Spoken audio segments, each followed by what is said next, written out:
Hello everyone, welcome to our channel Byte by Byte Python tutorial. So ఈరోజు session యొక్క agenda ఏంటో ఒకసారి చూద్దాం. ఫస్ట్ వేరియబుల్ అంటే ఏంటో తెలుసుకుందాం.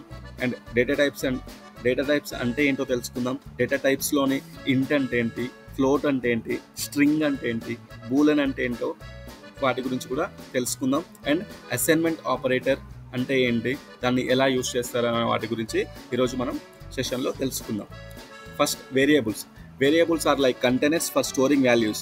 వేరియబుల్స్ అనేవి కంటైనర్స్ లాగా ఉపయోగపడతాయి ఏదైనా వాల్యూని స్టోర్ చేసుకోవడం కోసం.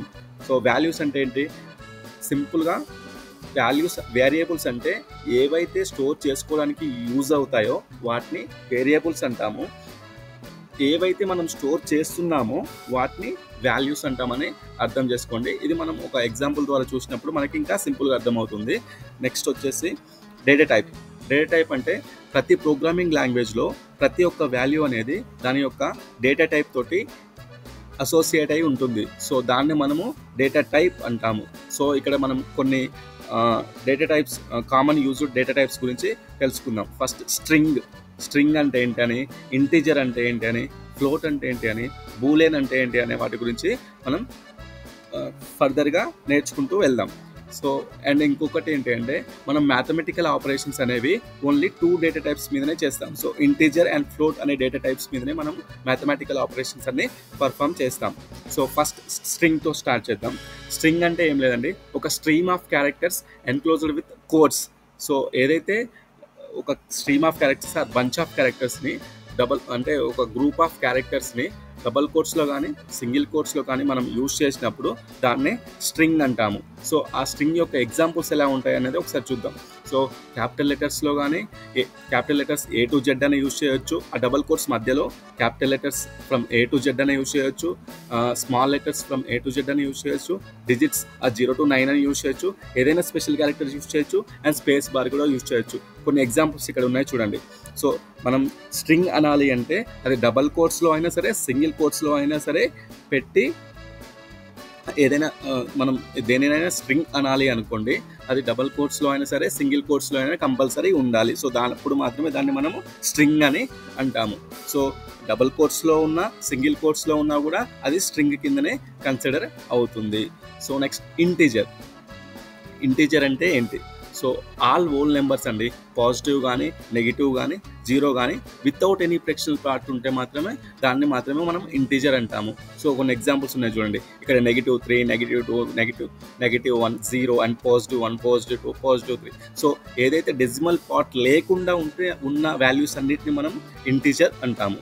నెక్స్ట్ ఫ్లోట్ అనేసరికి ఏదైతే డెసిమల్ పాయింట్తో ఉంటుందో అది నెగిటివ్ కానీ పాజిటివ్ కానీ ఏదైనా ఇవ్వచ్చు, కానీ డెసిమల్ పాయింట్ని కలిగి ఉంటుందో వాటన్నిటిని float values అంటామని. Next Boolean value అంటే ఏదైనా సరే రెండు పాజిబుల్ వాల్యూస్ వచ్చే ప్రతి ఒక్క దాన్ని కూడా మనము బూలెన్ అంటాము. ఎగ్జాంపుల్ చెప్పాలంటే ట్రూ ఆర్ ఫాల్స్ కానీ, ఎస్ ఆర్ నో కానీ, ఒక కాయిన్ ఎగరేసినప్పుడు హెడ్ ఆర్ టెయిల్ కానీ, 0 and 1 కానీ, ఆన్ అండ్ ఆఫ్ కానీ, ఇలా 2 పాజిబుల్ వాల్యూస్ వచ్చినప్పుడు మనం దాన్ని బూలెన్ అంటాము. సో ఇవి మనం ఎగ్జాంపుల్స్ తీసుకున్నప్పుడు మనకి క్లియర్గా అర్థమవుతుంది. సో నెక్స్ట్ యాజ్ పర్ మనం చెప్పాం కదా, సింటెక్స్ ప్రతి ఒక్క ప్రోగ్రామింగ్ లాంగ్వేజ్కి మనకి ఒక యూనిక్ సెట్ ఆఫ్ రూల్స్ అనేవి ఉంటాయని తెలుసుకున్నాం కదా. సో దాంట్లో true and false are considered boolean values. Notice that start with capital letters. So ఏదైతే ట్రూ ఉందో ఆ ట్రూలో ఫస్ట్ క్యాపిటల్ T అనేది క్యాపిటల్ లెటర్స్లో ఉండాలి అండ్ ఫాల్స్లో F అనేది క్యాపిటల్ లెటర్స్లో ఉండాలి. మిగతావన్నీ స్మాల్ లెటర్స్లో ఉండాలి. అప్పుడు మాత్రమే అది బూలెన్ వాల్యూ కింద తీసుకోబడుతుంది. So assigning value to the variable. So మనం వేరియబుల్ గురించి తెలుసుకున్నాం, వాల్యూ గురించి తెలుసుకున్నాం. సో ఇక్కడ అసైన్మెంట్ ఆపరేటర్ అంటే ఏంటో తెలుసుకుందాం. సో ఫస్ట్ ఇక్కడ సింపుల్ ఎగ్జాంపుల్ ఒకటి ఉంది చూడండి. ఏజ్ = 10 అని ఎగ్జాంపుల్ ఉంది. సో ఇక్కడ మనం ఏజ్ అనే వేరియబుల్లో 10 అనే వాల్యూని స్టోర్ చేస్తున్నాం, అది అసైన్మెంట్ ఆపరేటర్ని యూజ్ చేసి. సో ఇక్కడ అసైన్మెంట్ ఆపరేటర్ అంటే ఏంటి, సింపుల్గా =, సైన్ అని మనం అసైన్మెంట్ ఆపరేటర్ అంటాము. ఒక వేరియబుల్కి ఏదైనా వాల్యూని అసైన్ చేయాలి అనుకున్నప్పుడు మనం ఈ assignment operator nothing but is ఈక్వల్ని యూజ్ చేస్తాము. సో ఇప్పుడు ఈ ఎగ్జాంపుల్ని బట్టి మనం ఏజ్ అంటేనేమో వేరియబుల్, అంటే ఇది 10 అనే వాల్యూని స్టోర్ చేసుకుంటుంది కాబట్టి దీన్ని మనం ఏజ్ వేరియబుల్ అంటాము.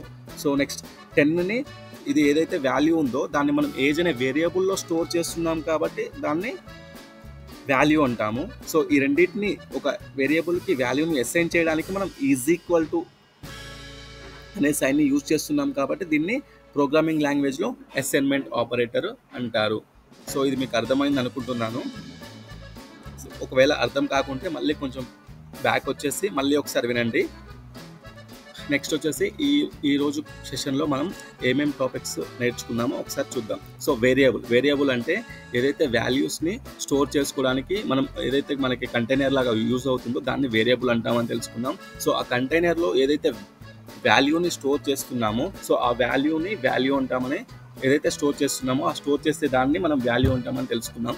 సో డేటా టైప్స్ అంటే ప్రతి ఒక్క వాల్యూ దాని యొక్క డేటా టైప్ తోటి అసోసియేట్ అయి ఉంటుందని తెలుసుకున్నాం. సో దాంట్లో కొన్ని రకాల డేటా టైప్స్లో స్ట్రింగ్ అంటే ఒక stream of characters enclosed with double quotes or single quotes. ఏదైనా స్ట్రీమ్ ఆఫ్ క్యారెక్టర్స్ అనేవి కోట్స్లో ఉన్నప్పుడు వాటిని స్ట్రింగ్ అంటామని తెలుసుకున్నాం. ఇంటీజర్ అంటే ఏవైతే whole numbers without decimal part ఉంటాయో వాటన్నిటిని ఇంటీజర్స్ అంటామని తెలుసుకున్నాం.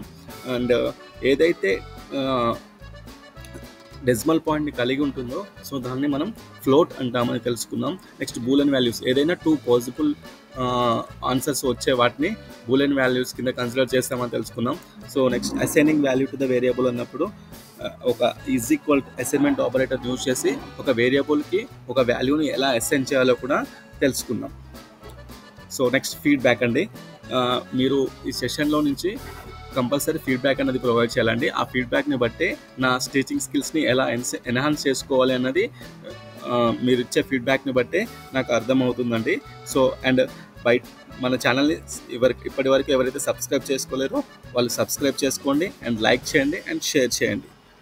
And thank you all for watching this video.